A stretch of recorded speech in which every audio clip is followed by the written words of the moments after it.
Okay, coming in at number 10 is the Bladed Glove. The Bladed Glove is a 1 in 2,000 drop chance from any monster during the Halloween time of the year.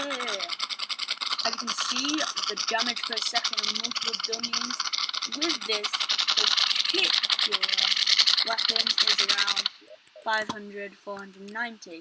Now, if we go on to one dummy, it's around 200. Now, considering how early on in the game you can actually get this, because you can get it so early, that is sort of the main reason why it's actually there. Now, next we have the Horseman's Blade, which is dropped from the pumpkin during the pumpkin moon, and as you can see on multiple target dummies it is around 800 DPS. But the main reason why it is number 9 on the list is because of the magical pumpkins that fly into the screen and do the exact same damage of the sword. That is right, every time you hit an enemy, a pumpkin flies in from the side of the screen and homes in on an enemy, doing the same base damage as the Horseman's Blade.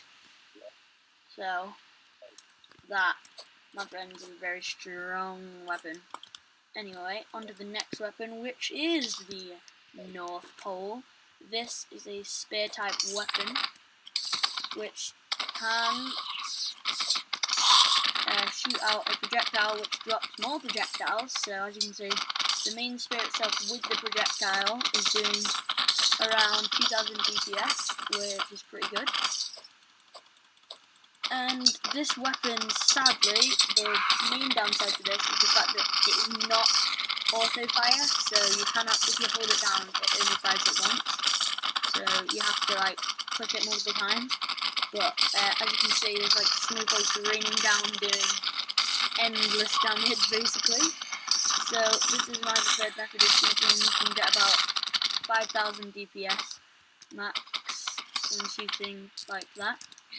Anyway, on one target, sadly though, it lacks greatly because of how slow it shoots, so it is only around 300 DPS, so that is the primary reason why it is only at number 8 on the list. Anyway, coming into number 7 we have the Influx Waver. Now the Influx Waver is my go-to choice over the Terrorblade, although the Terrorblade is able to be, got before the Influx Waver, which is a drop, I believe, from an enemy in Martian Madness event.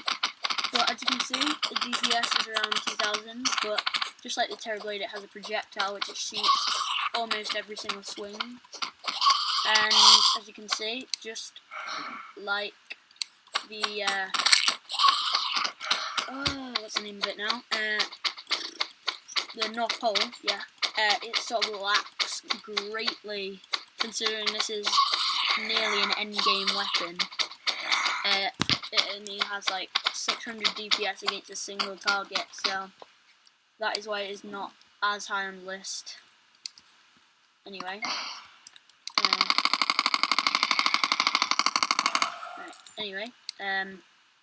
Next on the list we have the Blade Tongue, which I believe is not,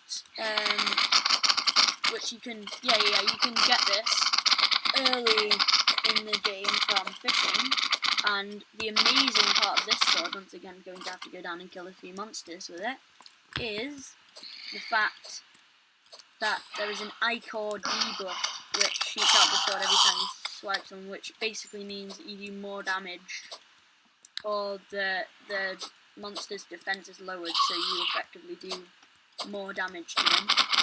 But obviously it doesn't really work on the target dummies. As you can see, DPS is around 3000, but it'll probably hit about 3500 if the Icor debuff worked properly on dummies.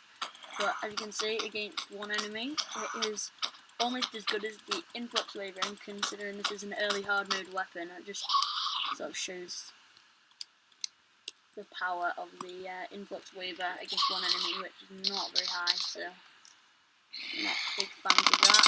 Anyway, so this weapon is very strong. Anyway, next we have the fetid bagnat, which you can obtain as it is a drop from the Crimson Mimic. So, as you can see, the DPS is around 3,000, maybe not 3,000 on time. Yeah, around 3,000, 2,500 maybe. But, so yeah, that's just multiple enemies, and against a singular enemy, it is hitting around, 1,200, 1,300. So, it's really not that bad, and considering how early you can get this one as well. So anyway, next one is the Arcalis, which I know a lot of you were anticipating, but this weapon may seem very weak, but the very big appeal on this weapon, if you get a weapon that is over 1,000 damage per second that you can literally get on the first day, because you can obtain this in sword shrines, where you find like a 1-block hole in the ground, and you have to dig down, and then there's like a sword shrine, and if you break that, it's like a 1 in 10 chance of getting it.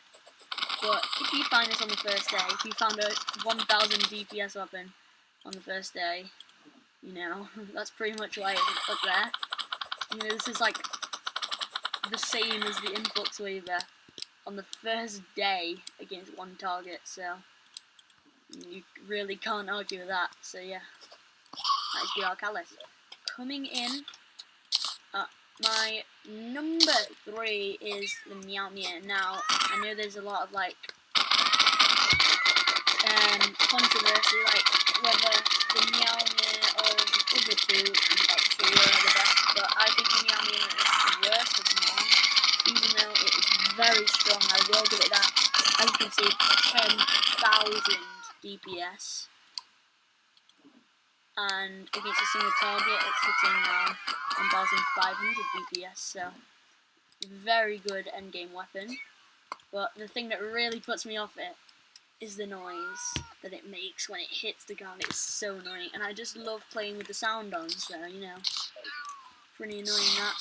Next sword is the Starraft. Now, people think that the Meow Meow is better than the Starraft, and that's completely your opinion, you know, you're entitled to that, however. But I think the Starraft is a little bit better. As you can see, the DPS is around 6,000, so it's like almost half the Meow Meow. So, but the thing that makes me like it so much is the fact that you can literally click on the screen. You can see my mouse is literally just clicking anywhere on the screen right now, and the stars go there. So instead of being really restricted like the Meow Meow, it's like very easy. But also a problem with this, why people would choose the Meow Meow over this, is definitely the fact that it cannot go through walls. So the DPS alone is like 700, but if we just go ahead and we break this, you can see the DPS is obviously going to hit about 1,400, so, you know, that makes quite a big difference. So yeah, that's why people don't really like the Starraft as much. Yeah, that's why people don't like the Starraft as much as the Meow Meow, but that is my opinion. Feel free to, you know, put your opinion in the comments below, which one you think is your favourite list. But at number 1, we have the Yo-Yo Bag and the Terrarian. Now, the reason I have the Yo-Yo Bag and the Terrarian is this is the Terrarian's DPS without the Yo-Yo Bag. As you can see, it's very respectable, around 5,000, 6,000. But with the Yo-Yo Bag, you can easily get to 10,000, 11,000 DPS. So, that is why it's the Yo-Yo Bag and the Terrarian. Now, if we take a look at these green things which spew out when you're holding this. These are like homing things, just like the Flareon from Jeep Fish Run. Now, the Flareon was not actually on this list. The Flareon is a very good weapon, do not get me wrong, but I just think there is better weapons to choose, you know, at the point of the game while you're fighting Jeep Fish Run. Like, for example, the Horseman's Blade, I believe, is better. Why do I keep on forgetting the name of it? Yeah, North Pole, yeah, North Pole is better at this point of the game. Now, a lot of you may disagree, but that is just my opinion. As I said before, feel free to list your opinion in the comment section below. Anyway, if you guys enjoyed this video, please be sure to leave a like, comment, and subscribe. And I'll see you guys in the next one.